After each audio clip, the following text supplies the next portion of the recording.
Marco Polo. A name that has etched itself into history as one of the greatest explorers of all time. His journey to the mystical East, deep into the world of the Mongols, not only changed his life but also the course of world history. But who was Marco Polo, and what made his travels so legendary? In this video, we'll take you on a journey through time, from 13th century Venice to the vast expanses of Asia.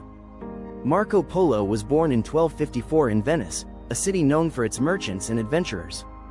His father, Niccolo, and uncle, Maffeo, were successful jewelers who sought their fortune in distant lands.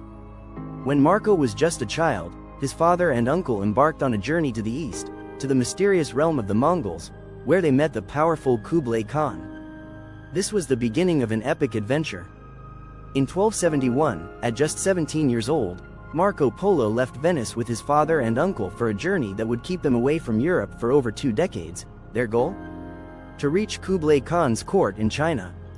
The journey was harsh and perilous, filled with challenges like the vast Gobi Desert and the high mountains of Afghanistan. Despite the hardships, Marco relished the adventure and meticulously recorded everything he saw in his memory. After 4 years of travel, Marco Polo finally reached Kublai Khan's court in China. The Khan, impressed by the young Marco, appointed him as a special envoy. This unique role allowed Marco to explore parts of Asia never before seen by Europeans. From Tibet to India, Marco's travels gave him profound insights into the culture, life, and wonders of the Mongol Empire. After 17 years of service, Marco Polo decided it was time to return home. However, the return journey was fraught with danger. They had to escort a Mongol princess to Persia, and of the hundreds who began the journey, only 18, including Marco and his family, survived to reach the port of Hormuz. After 2 years of travel, they finally arrived back in Venice, but they were almost unrecognizable to their own family.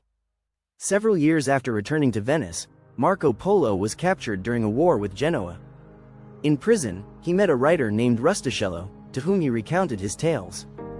This collaboration resulted in the famous book, The Travels of Marco Polo. Although many viewed the book as fiction, Marco insisted until his death that he had told the truth. The book became a sensation across Europe and inspired future explorers like Columbus. Marco Polo died in Venice in 1324, but his legacy endures. His book, once dismissed as a fairy tale, is now recognized as a valuable source of knowledge about ancient Asia.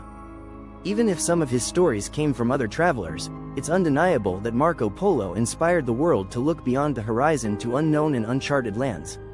Marco Polo was more than a traveler. He was a bridge between two worlds. His stories changed the European view of the East and paved the way for future explorers. His journeys remind us that the world is much larger than we can imagine.